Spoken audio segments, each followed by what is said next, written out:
প্রিয় দর্শক, আসসালামু আলাইকুম। টাইম নিউজ থেকে স্বাগত। আজকে আমরা রাজধানীর সদরঘাট।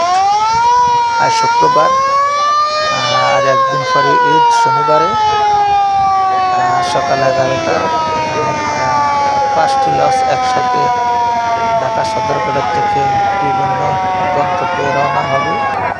বরিশাল, ভোলা, বরগুনা, ঝালকাঠি বা বিভিন্ন লাইনের লঞ্চগুলো কিছুক্ষণের ভিতরেই ছেড়ে যাবে।